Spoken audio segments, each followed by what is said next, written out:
I'm Joanne Roberts, and I'm reporting live from Notre Dame Avenue, where 2 years ago, 19-year-old John Lloyd Barrion was shot just steps away right here while he was working at the beer vendor. And as you can see, a vigil is underway right behind me. Candles have been lit, and people are gathering around a photo of John Lloyd, commemorating him and also calling for justice.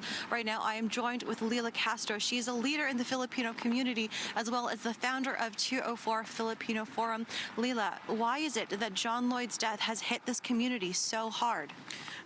Remember, in 2019, before John Lloyd, we also lost a child, 17-year-old. He was studying inside his house, which is supposed to be a place of safety. His name is Jimboy. And then 2022, here comes another blow in our community. John Lloyd working hard to help his family. His work is supposed to be a place of safety, but then what happened to him? Like, he was cold-bloodedly murdered. Why are we doing this? We have a serious problem as far as crime and safety in our society, and that's the reason. And we cannot afford to have, another Jimboy, another John Lloyd to have the same fate of dying senselessly.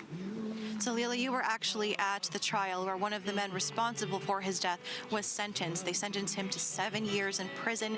What is your reaction to that? So I was there at the trial. I couldn't accept the 7 years, and in fact, I had to approach the Crown attorneys. I asked for explanation because I'm not a lawyer, and I was told that actually it's between 0 to 25 years. That could be the sentence for manslaughter, but 7 years.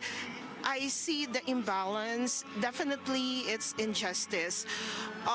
Because first of all, the accused, 42 years old, he was a repeat offender. He had to feed his drug addiction, which was why he was always involved in crime.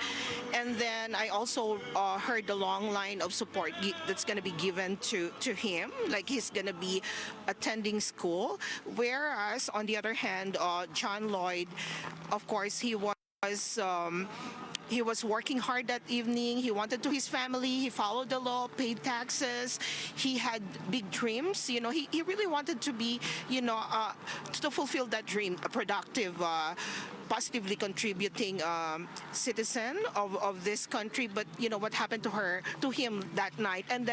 But those are just scratching the surface, because if you're gonna look at the family of John Lloyd right now, they availed the WCB. I asked them this, the time that you had to be at the trial, and of course you had to not be at your job. Do you get paid for that? And they said that there's not even an income replacement for that.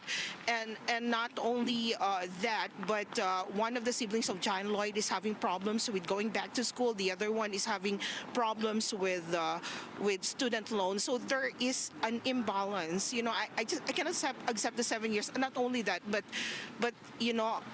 at the end result of this to John Lloyd's family, it's hard to accept it. Thank you, Leila, so much for joining us. We're going to hear more in a little while, but for now, if you want more information on this story, you can visit our website, winnipeg.citynews.ca. I'm Joanne Roberts, reporting live for City News.